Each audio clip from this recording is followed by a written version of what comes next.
What's up, guys? So I want to do a little walkthrough through my dividend growth investing Excel spreadsheet that I set up over the years now. I've been 2 years into investing now, and I constantly refined the sheet. And I want to do a little walkthrough of how I look at the positions, how the information that I track, how I calculate everything. It might seem a little bit overwhelming, but I'm gonna do a walkthrough how I calculate my yield on cost, my monthly dividends coming in, extrapolated into yearly, and so on and so on. But maybe it's helpful for the one or the other guy. So let's start. So obviously, it starts with the positions, which are tracked here in this column. So now it's active. I have currently 46 positions. Started slow, of course. I took out some position, took in others. It seems I'm still definitely in the early stage learning process. I wanna sell some of the positions.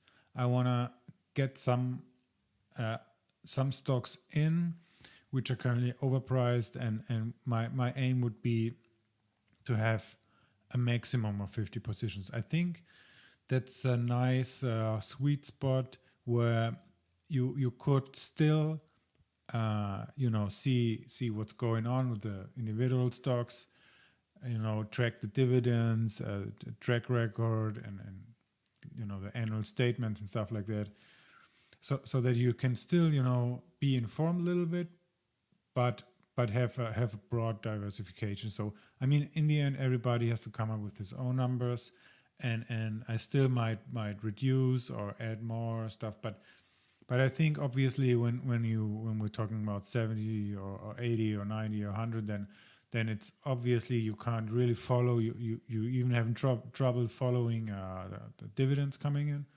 So that's too much, but on the other hand, sometimes people recommend to go with like 5 or 10 positions and stuff like that. So might be true, but for me, it's it should make fun, the dividend investing. And when I go with more positions, I have more days in the month where dividends are coming in.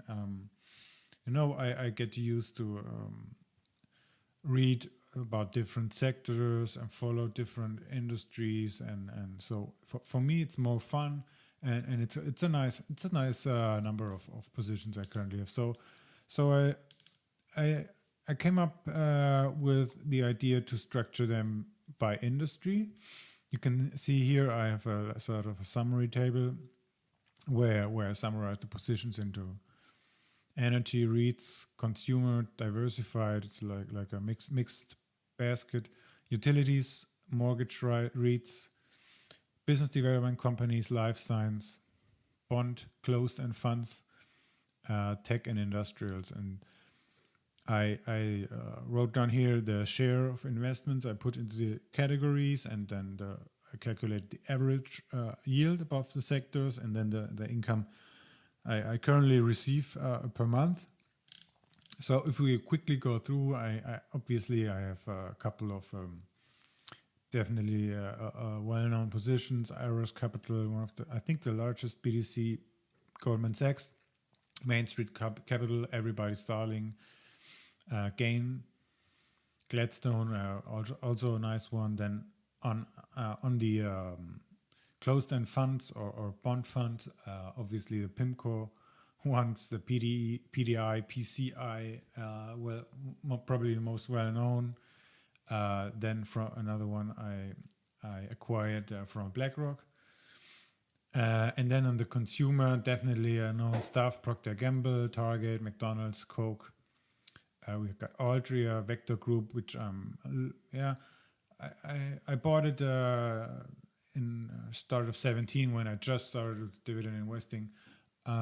Looking to sell it, and replace it with something, because there's some overlay with Altria, and it's it's a little bit of a strange company. I know they are into real estate and tobacco, and I want to try to keep it simple, and so I want to fully understand what's going on with the products, the philosophy, how the business works. So looking to replace it with either Pepsi, Starbucks, or Home Depot, which all, in my opinion, currently are just overpriced. So currently being May 2018. But when I get the chance to get a nice price on Home Depot or Starbucks, maybe these two would be my favorites. Let's see. Then I have in the diversified column, I've Eaton Vance closed-end fund. I got from UBS. I got the ETN CEFL, which is basically a basket of different high yield closed-end funds itself, just to boost income. I mean, obviously you have to know that it's I mean, you have to consider that the dividend of this will go up and down, and yeah, but it has a high yield. So I have got the SPHD, which is definitely more conservative, a larger ETF. And then I got the VYM from Vanguard, definitely definitely more conservative and lower yield. From the energy, I have relatively speaking, quite a big investment for my own size in this ETF AMSA, which reduced its dividend, I think, starting this year, quite considerably. But I mean, it's still in the double digits. So hanging on to this one and see how I can get away with it. Let's say. But definitely not increasing the position at the moment. ExxonMobil, I think it's a no-brainer to have it. Lockheed Martin, also a no-brainer. I think I'm having a high opinion of the defense sector going forward. I bought Macquarie Infrastructure, but yeah, it did cut down its dividend, and probably it was a bad purchase. But I'm looking to replace it with either Boeing or Triple M, depending on which of those might come into some reasonable buying territory. And then on the life science healthcare, I recently bought AbbVie, got another closed-end fund on healthcare from Tekla, got MGN. Johnson Johnson, something I'm definitely looking to buy more, just waiting for the price, Then I got 4 mortgage REITs, NRZ, RE, Starwood Property, and the second UBS ETN, Moral, also high yield, basically, but chunk, but high yield. And then the REITs, probably the second largest investment I did in terms of sectors. So got obviously we got Realty Income Corporation, Omega Healthcare, LTC. So a little bit more into the Ventas. Both all of these, the three are being in the nursing healthcare sector. Store Capital, WP Carey, and then Catham Lodging. I'm looking to replace it since they didn't increase dividend for quite some time now, and I might want to look to replace it with Microsoft. So a little bit of a switch from the REITs to add more to tech. But yeah, been waiting a long time. But let's see if I get a chance for Microsoft to get a reasonable price, and then 2 more. Another a closed-end fund, which I purchased. I am trying to replace it with digital reality, just to focus a little bit more into the technology side of future businesses. And then this one is a ETF from PowerShares, which invests in retail and malls and stuff like that. It has higher yield, but obviously it's also a little bit more unstable. But this one I like quite a lot. So then in terms of tech, I got Cisco at the moment. Had a huge run up. Got Columbia, closed-end fund, which is heavy tech loaded, and then I got AT&T. Recently, a couple days ago, totally missed by I think 2 or 3 cents. So my limit orders were not reached. I think it's a very interesting stock at the moment with over 6% yield. Finally, utilities, got 2 closed-end funds here. DNP being probably the one with the highest, or let's say longest track record of stable dividends. I think it's since the 90s or something like that. They never decreased the dividend once. Monthly dividend pay, I like it a lot. Got a UTG. Then PEGI, which is regenerative energy. I think windmills. That's probably the wrong word. Wind energy generation. And then 2 more known, Southern Company and Dominion, which I like. Dominion had a really bad start in the year, so gonna look to put down another position when maybe slightly below 60. So, but let's go through the sheet. So here I got the number of positions. One position for me at the moment is $500. So basically, for example, Main Street Capital, I got 4 positions, each being $500. So the total investment is just above $2K.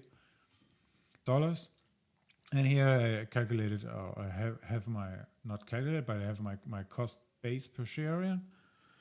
Definitely important to track that one, so that you can see if you're doing dollar cost averaging the right way. I would basically never buy existing position where I would increase the average cost per position or per share. Always looking to do dollar cost averaging. I think that should be a rule. And then I have here calculated my total investment or cost base in terms of total dollars. Here I have the percentage of my total invested dollars distributed. As you can see, it's a huge position that I'm holding now for quite some time. When I thought it was perfect place, perfect time and price to go heavy in. I might regret it a little bit now that I'm so heavy. You can see here the green column shows the income distribution per position, and I mean it's to have 30% coming from this one ETF, a little bit scary, but I'm not gonna sell it at the moment, but rather I'm gonna trying to increase all of the rest so that it finally goes down to, let's say, 10 or below, and then it's fine again. But at the moment, not going to sell it. Here some backup supporting information. I got the sector, the time when I purchased, what type of investment it is, like share, ETF, closed-end fund. Industry broken down a little bit, the market capitalization, then if it's doing its payments quarterly or monthly. Then I did some risk assessment per position, like low, high, average, which I did it basically just based on the information I had, and in particular the dividend history of the stock or share. So obviously the larger ones from the consumer staples and consumer cyclical businesses are being low on their risks, because as you can see, the track record of increasing dividends or being part of dividend aristocrats or even dividend kings for Coke, for example, and Procter & Gamble. So it's a lower history, and as we said, the higher ones, obviously, the ETF, the MLP ETF, and then the UBS ETNs, both definitely being high risk. So that helps a lot to see, which positions carry a higher, lower, middle risk, just to balance everything out. Then I got some additional classification where additionally I classified it into like sort of, it's only two buckets. I chose CG for more conservative growth, and I chose SI for more speculative income, just to have make sure that total portfolio is somehow balanced. Then what I also like to track is the number of years of dividend increases, and I'm trying to, really trying to stay away from positions where the dividend was cut in the past. I emphasize this a lot, and trying to stay away where it was cut. I mean, okay, there's some exceptions, as you can see. BDCs obviously were hurt quite bad in the crisis 08, 09. So it's just related to a business. So maybe, I mean, okay, Main survived it totally, but it's just the best in class. So there is some exception, and then on the closed-end funds, some exception. I think that's fluctuation wasn't too high here, and this one, well, the ETFs, they can't really, keep track, so they have a large basket, and when there are some cuts in the basket, then you will see it in the ETF as well. Well, now, okay, here, as I mentioned, it was cut quite significantly. I think over 30 or 35% beginning of 18. That was unfortunate. This one was also cut in 18. Also, a little bit of a mistake, I think, to purchase this. This is obviously the ETN will also fluctuate. But other than that, okay, got one more closed-end fund. But other than that, really trying to put emphasis on these, and some of them I'm going to replace. So that's something I look at. And then what you can see here looks a little bit confusing, but basically what I'm doing, here are the month. I'm just putting in the dividend that was announced from each position. So you can, it's quite simple. And then what I'm trying to do is I'm trying to highlight, when the dividend was raised in green colors, and put some little comment when the amount it was raised. And special dividends, I'm doing a little highlighting in blue. Forgot to put the comment here. It's a special dividend that was announced. And then basically on the other section here, it all, it just calculates, the dividend that was announced here times then times obviously where is it? Okay, it should calculate times the share, but for some I did have to put it in manually, because when I'm doing purchases to increase the number of shares, then obviously I have to take care that the history doesn't get impacted. So that's why from this month onwards, I had the 55 shares in Main Street Capital, and then I had just manually included the 14 here, which was the amount of shares I had that were set up for the February dividend. So that's how I can see in each month the dividend. The total is down here. I have one total. I have two totals. One with the MLP ETF and one without. And that's the dividends I received during 18, and that's the dividends basically I received in 17. It just started out, it's a slow start. It started with $6. I mean, you have to start somewhere, Worked my way up, in the hundreds, and then have really made nice progress now. The 300s, 200s, 200, and this is the amount with the MLP, obviously higher. So that's how I track it. And here in this column,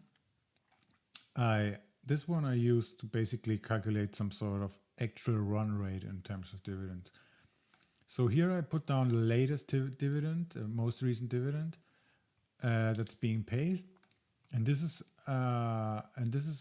and here in this column, the yellow one, I calculate the yield on cost.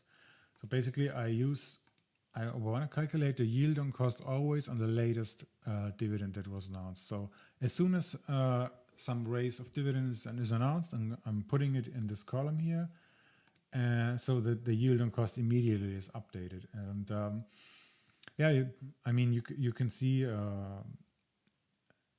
you can basically the good thing by doing that is you will see each and every month how your yield on cost goes up as soon as someone declares a raise, which is a nice thing to track. So you see how things are moving forward, the progress you made, and that's I think a huge part of dividend growth investing. To see to be in the numbers and see the progress. So here I calculated my total weighted yield on cost of the portfolio, around 8%,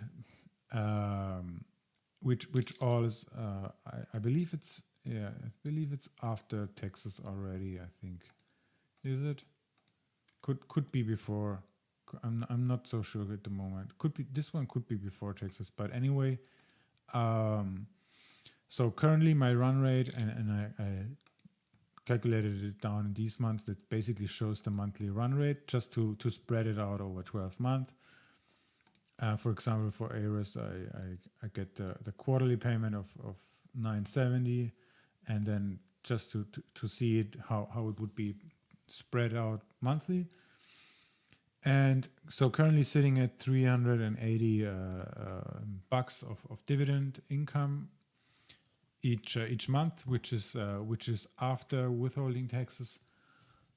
So I only have to do the national local taxes on that one. And here I calculated without the MLP, which is a little bit unstable. So without the MLP ETF, I'm at 270. Then what I did here, basically, I calculated the amount of time I would need to wait until I can, I can add another position at 500 bucks. So currently, I need to wait for 1.3 months, approximately, until I could use the dividends received to purchase another position. And then here I've broken it down into daily dividends of 12 euros and 53 cents. Even hourly and minutely dividends, it's fun, but I think it's a nice way, to stay motivated and stuff like that. So it's 52 cents per hour and hardly one cent per minute, but let's see where we get. I mean, you have to stay consistent, stay in the game for a long time. Obviously, you know it, and I mean, you have to start somewhere, and work your way up.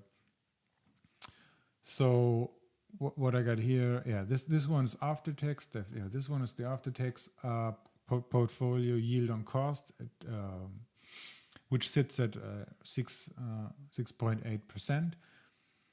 And here I as well calculated the yield without consideration of the MLP ETF, which sits currently at 5.9%, which I think it's a nice overall portfolio yield.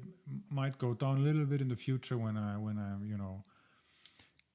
I get a grab on those Starbucks, Home Depot, Boeing, and Microsoft, which are low, which are more in the 2 to 3% yield, but that's fine. So I got some of the closed-end funds as a counter balancing a position that allows me to increase a little bit, because I mean, I would, from my experience, I wouldn't go too low.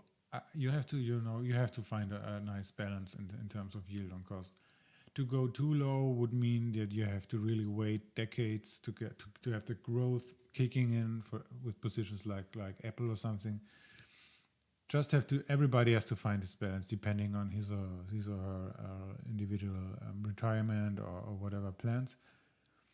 So here, basically, what I have is I added it up so I could see the annual distribution for each position.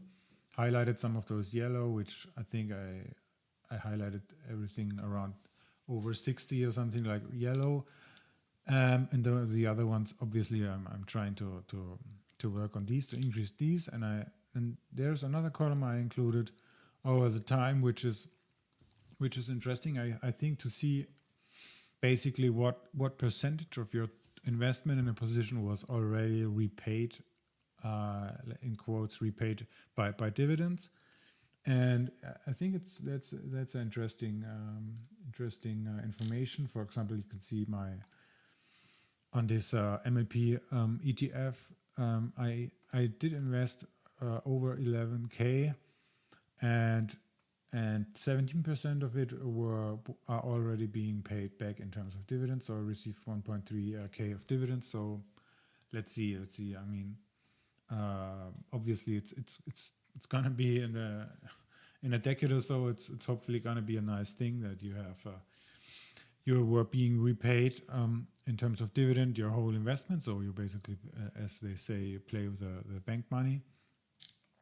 And here are some couple more columns I use to track dividend increases and cuts, and also special dividends, which I think is nice. And here, obviously, I must have a chart where you could see the 17 development of my dividends and the 18. Very, very happy with the development. You know, it's good to have this view how you could kick up and progress. And here I tried a little more complicated chart, which basically shows also my monthly dividend run rate, and then I divide it into basically the blue shows out of money invested, all money invested. The yellow shows out of dividends received being reinvested, and the red bar, the small red line, basically shows what portion of my monthly dividends are being contributed by dividend increases or dividend growth, basically. So definitely, over the years, looking to have the yellow and red portions, basically the interest on interest, famous impact to increase.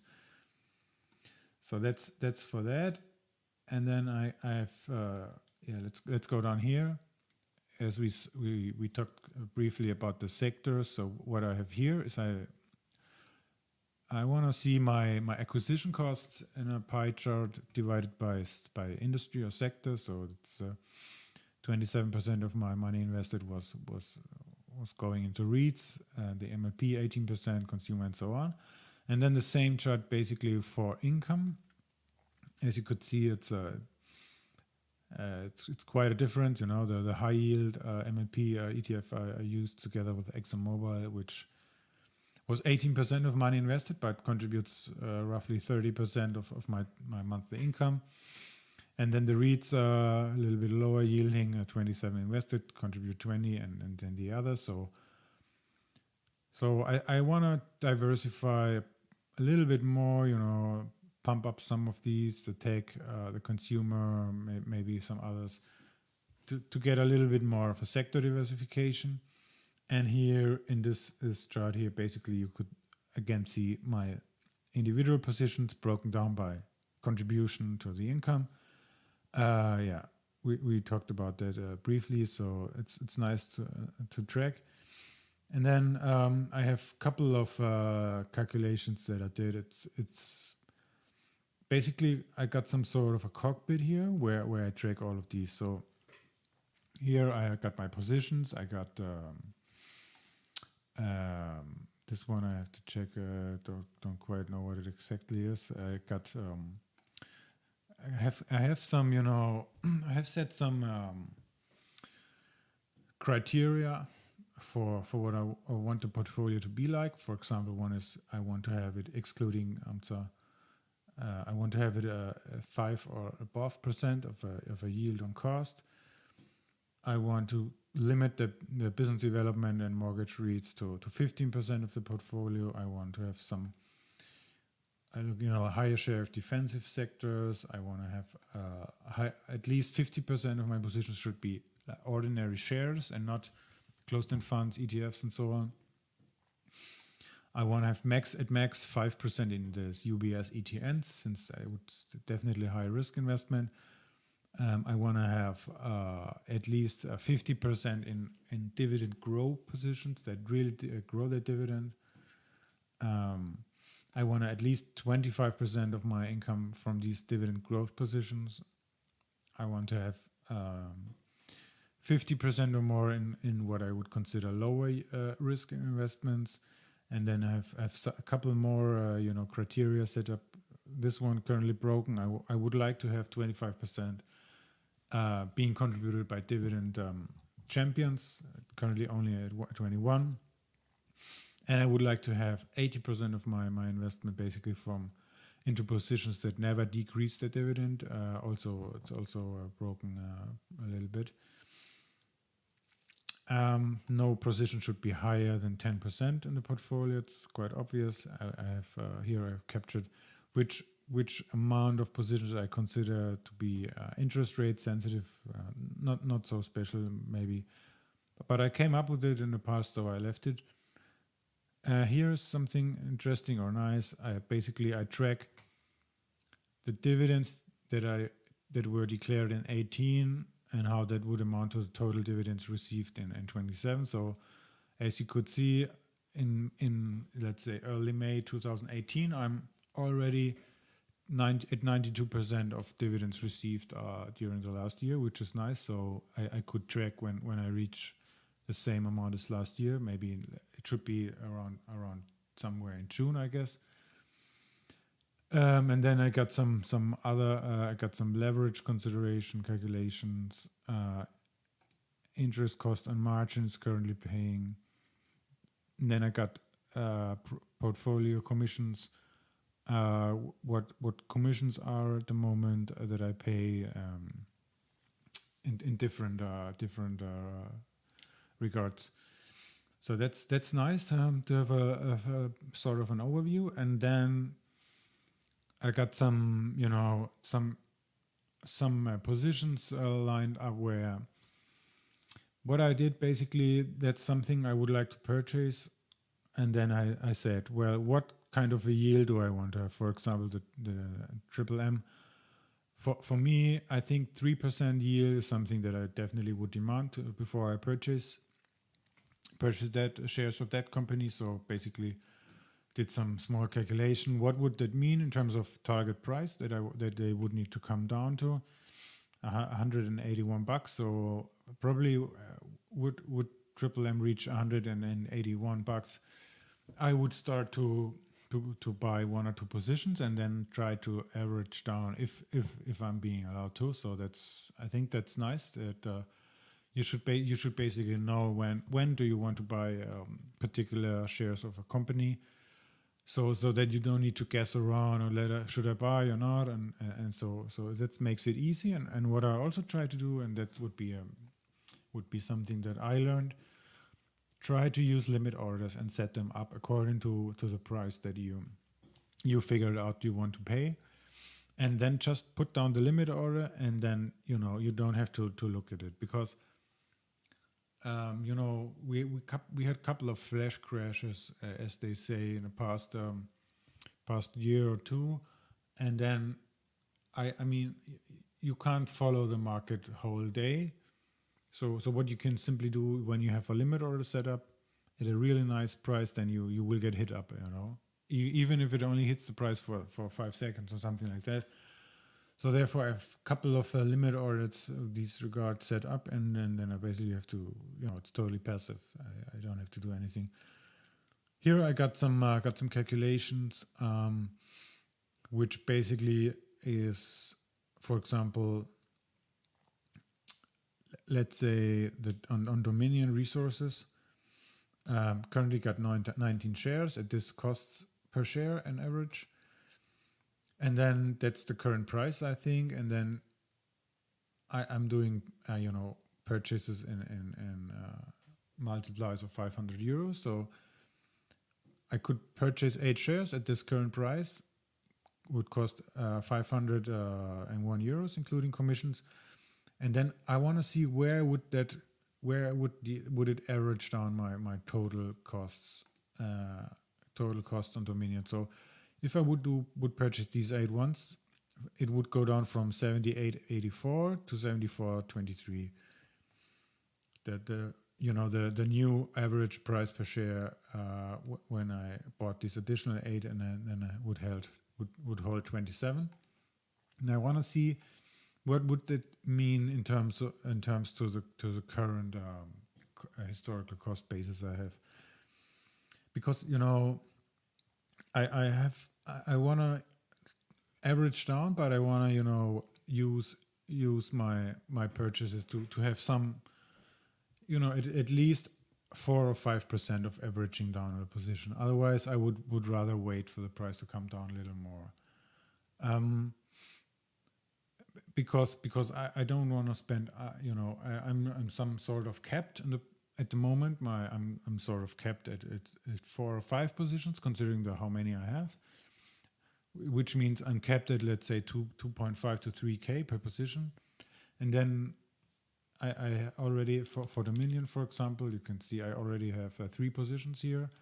So maybe 1 or 2 more, but then I really want to make use of this averaging down and try to, at least go down to the 74s, and maybe within the 5th and final purchase, try to get to the 72 or 71. Obviously, it gets harder the more positions you already have to average down more. But I think that's something really important to try to really try, not be so, take your time, be patient, and then try to get in at really nice prices. So at the moment we are at close to another all-time high in the market. So it's probably something where you should wait and wait for better opportunities.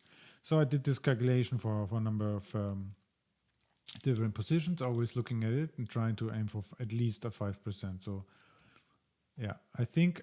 Yeah, in the end, I think my limit order was basically on AT&T. It was at 31.14, and I think the 50-week low, and also the low last couple days ago was at 31.17 or something. So basically, I missed it by 3 cents, but that's okay. You have to be okay with that. So yeah, here I got some tracking of my margins I use. I use a little bit of margin, but I want to, definitely want to limit it to a max of 15%. So currently I have 8% on my portfolio, drawn margin. Use the bank's money to purchase. And so basically I want to see, what I've drawn and what headroom I have in that regard of max of 15%. And then I want to track the interest rates on euros and dollars. Obviously, since as you might have heard in the meantime, since I'm based in Europe, I always have to have some consideration with regard to the foreign exchange rates, but I think that's another topic. There's a lot of thoughts I put in, and I think it's a topic for another video probably. So I got this here, just to track, and then I want to track the net asset value a little bit.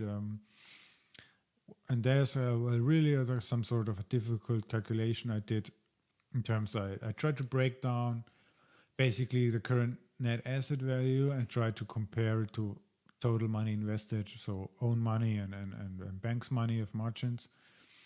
So currently I invested in euros a little bit over 50K, and my net asset value of the portfolio is around 48, so it's a 7K gap. And I like to track basically the break it down why that is. So I have some sort of a gap is due to the margin I drew, 3.8K. Then I have the FX impact, which is by itself an effect I calculated here, which is simply that the dollar got a little bit weaker in the meantime. The euro got a little bit weaker in the meantime. So I got some sort of a loss unrealized. It's only in the books, but some sort of not advantageous FX development. Then I got the dividends that I received in total for the time, and then I got unrealized losses, which I'm carrying, which are more or less. Some of it is related to this MLP. The major part, I think, is related to this in terms of unrealized losses, and then some of the healthcare-related REITs really had a bad year. And then I have the transaction costs. I have some realized gains of positions I flipped, and then yeah. So basically that's how I try to track it.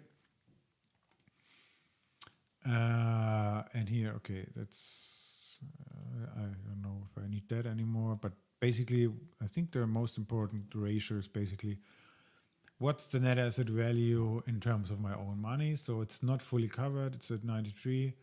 Obviously, if it's 1 or higher, that would mean then that my investment is fully covered by the net asset value.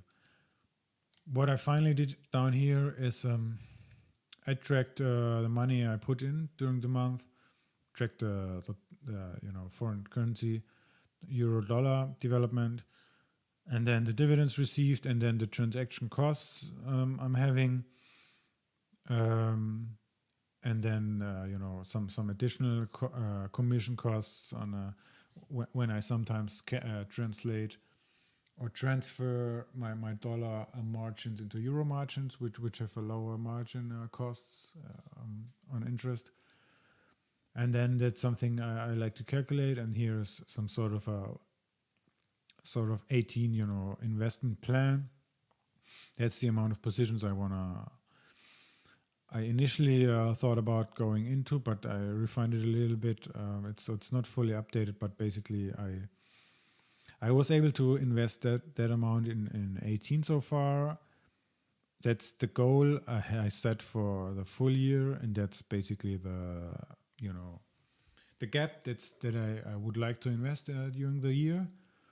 And I forgot to mention something, which is here you could see basically my current run rate, my annual run rate in terms of dividends, and my goal was to be at 500 per month, 6K per year.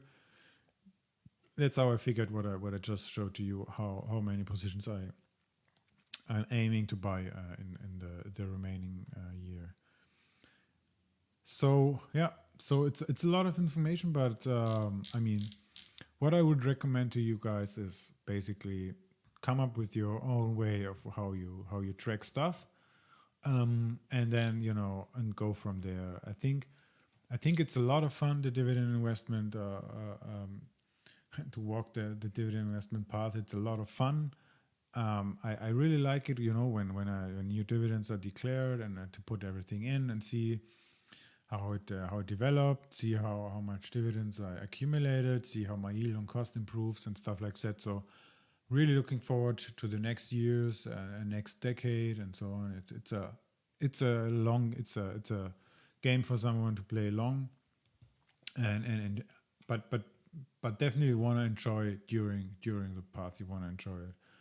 So I hope that gives some inspiration. Hope that gives some ideas, maybe how you track your own stuff. It's a lot of fun for me to talk about it, even though I'm not used to it. But definitely I will come up with additional ideas and videos, and maybe do some thinking about some either quarterly or monthly updates, or some specials on FX, something like that. So happy to do it. If you have any ideas, wishes, comments, just let me know down below. I'm gonna read it and will surely consider it in my next video. So thanks a lot, guys, for watching. Have a nice day, and bye.